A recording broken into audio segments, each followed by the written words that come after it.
Hi, Craig. So, what do you think is the purpose of education? Well, the purpose of education, for me, it's about adding to what I call the shape of children, rather than eroding it. I believe that children are born to be curious, that they're creative, that they have a desire to make sense of the world around them, but through their own thinking. And for me, education should, rather than take away curiosity and creativity, it should actually add to it. So it's about giving children the opportunity to really bring themselves into education. It should be something that's done with children and not done to children. It's like an adventure. That there is an end point that the children are going to get to, but the map that they're going to follow isn't necessarily drawn for them. The children draw it with you along the way.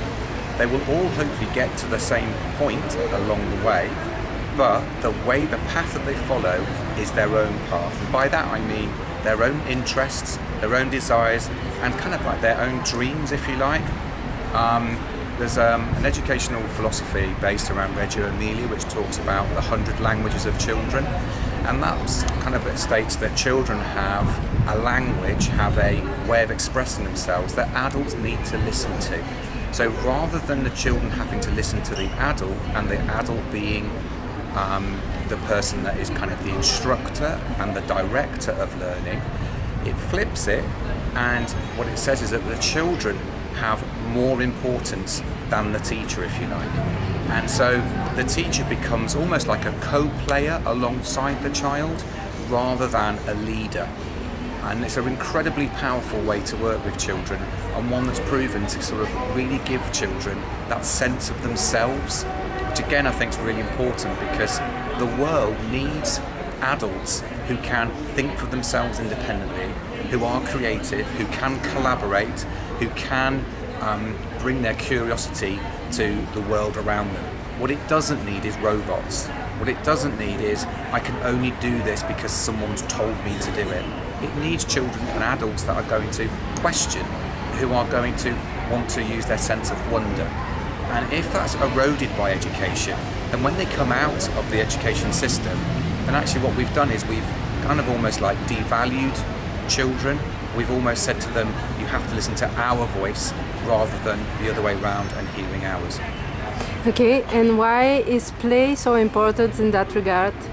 So play is really important because I believe that there is a magic inside of all children. And when we listen to children and when we co-play with them and we co-research and go on this adventure with them, it's like a magic door appears. And the moment we step through that door, we go into the magic realm of children. And that is where we find children who, that, as I say, going on this adventure, if you like, it's about the fact that it's not something that's pre-drawn for them. Play is like, it provides what I call an index of possibilities, an infinity. It can go anywhere. The map isn't planned for them. And they can only do that if we enable children to play. If we only have faith, if we have to bring our own sort of faith in children, that they are capable. And at the moment we step through that door, our role as adults is just to keep going further and deeper into the magic and never ever come back. Because once you've gone through that door, in my experience and those that have followed through the door, you just become lost in the magic world of children. And it's right, the door's right there for everyone to go through.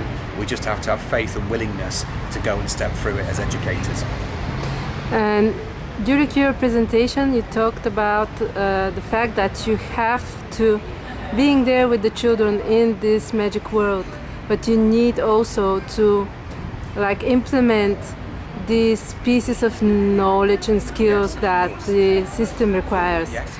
But when you said that you have to do it, where does necessity come from you, for you personally? Okay. So it's like there are three circles, and one circle is the curriculum, and the next circle is the magic of children, and the third circle is what I call the illusion of learning, and that's where we have things like a timetable and school rules, things that actually can be changed. The curriculum can't be changed.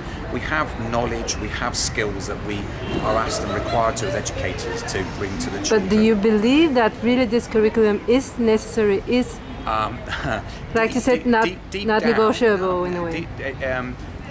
It's only negotiable if a government system wants to negotiate. If it doesn't, then we waste energy.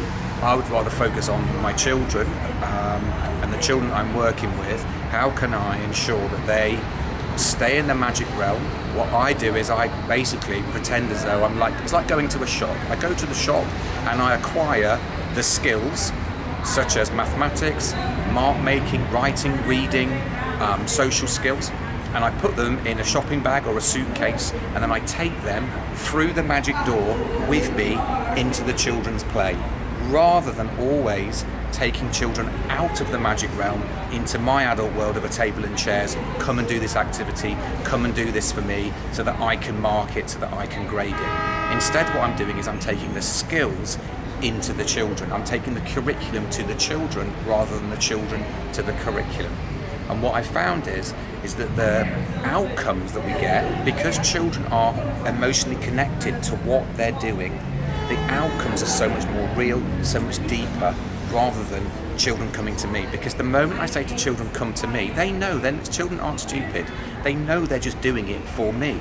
But if I skillfully go into their play and if I model and I show them the purpose for what they're doing, then children really buy into that and they become sort of better shaped learners. They become more emotionally connected to what they're doing, and they begin to really enjoy school, because they spend a lot of time in school. So rather than school being a chore, something they don't want to do, we want to try and make it a place where actually children emotionally connect to. So in my own practice, lots of my children did not want to go home for the weekend because they wanted to stay, because they had things to do. They had projects in their mind that they wanted to do in the space that I'd set up for them. And to me, there was no greater kind of tick, if you like, by the way I was working, that children just didn't want to go home. Okay, thank you very much. Thank you.